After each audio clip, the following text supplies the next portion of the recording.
Guys, ito nga po yung ating naging live withdrawal request galing po dito sa legit paying application, si Cool Lady app. Papansin nyo po, 200 pesos na tanggap natin sa GCash.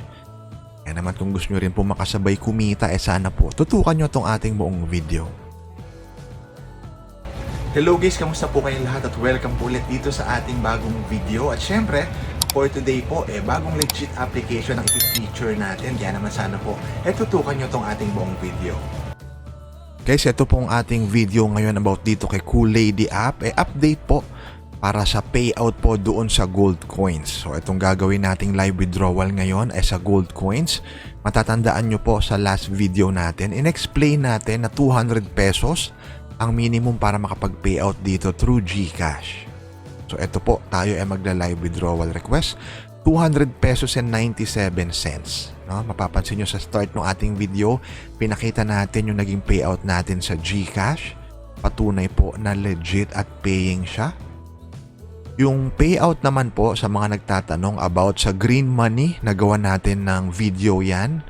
Ilalagay ko po yung link sa description. No? Yung video po na yon about sa payout naman, diniscuss natin doon sa green money. So para sa mga viewers natin na first time marinig itong si Cool Lady, download nyo na po siya sa Play Store. Nandyan po yung link sa description. Tapos login kayo gamit yung inyong Facebook or Google account.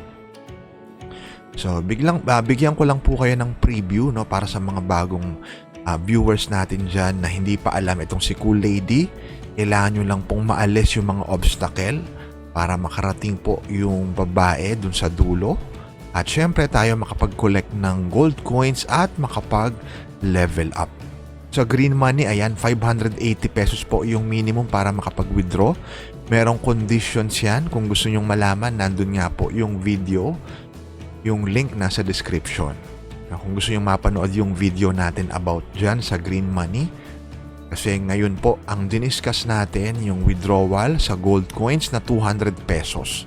Kasi dito po ang minimum para makapag-payout sa GCash gamit yung gold coins ay 200 pesos. So malinaw po yan. So guys, sana po mag-subscribe kayo rito sa ating YouTube channel at syempre i-hit nyo yung notification bell para updated kayo palagi sa mga videos natin na bago kung paano po kayo makapag-payout ng libre sa inyong mga GCash account. So ito nga po yung ating withdrawal proof. Update po ito kay Cool Lady app. So, sana po makatulong sa inyo. Kita-kita tayo ulit sa susunod na video. At guys, syempre po itong na-feature natin na video for today ay for educational purposes only. At kung nakatulong nga po ito sa inyo, consider subscribing po dito sa ating YouTube channel. Again, magkita-kita po tayo muli sa susunod na video.